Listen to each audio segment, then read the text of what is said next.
I played Little League baseball up until I was about 11 or 12 years old, and started to get into travel baseball shortly after that.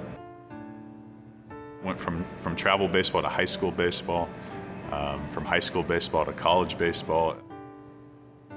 My senior year after college, I signed with the Toronto Blue Jays. It's always been something that I've had to work extremely hard at to get opportunities. I was playing in the Blue Jays organization 2011, 2012. So I played a short season in the Gulf Coast League here in Dunedin.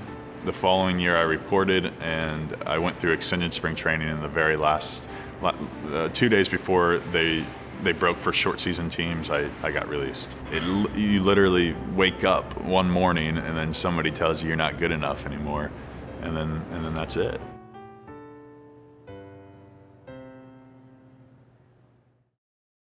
I wanted to get back into baseball in some capacity, and so I called up Coach B and Merck, who were my coaches at Florida Tech. And so in 2013, I moved back to Melbourne, and I was the pitching coach from 2013 to 2014.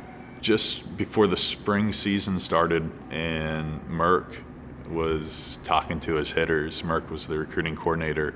He wanted to really emphasize his hands, like the flight of his hands to a baseball. So he cut the barrel off of a baseball bat, and he laid it in the dugout. Light bulb moment, I say. I wonder if you could drill that out and drink from it. And that's where Thompson Mug Company was born, is from the Florida Tech dugout.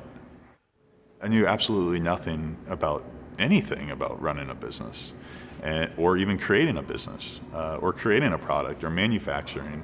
I didn't even know what a wood lathe was when I started. And so it took me a very long time to get to this point. I went up to Michael's Arts and Crafts, and I bought a wood burner, and I tried to essentially trace what I drew with a Sharpie with the wood burning kit, with the different tips, and it didn't turn out very good. The first mug ever sold was to somebody named Nick Adams, who was a friend of mine from Little League we played high school ball together, and then we played against each other in college, and it was a Thompson Mug Company logoed mug. We outgrew ourselves pretty quickly. In 2016, I did about $70,000 in sales with Dugout mugs, and then 2017 did about 1.1 million. There's so many parallels in business and baseball. There's times when you're wearing your social hat, where you're just sitting in the dugout and you're talking to your buddies and you're being social, but when it's time for you to go up to the plate and produce, or when it's time for you to take the ball and pitch, you do it.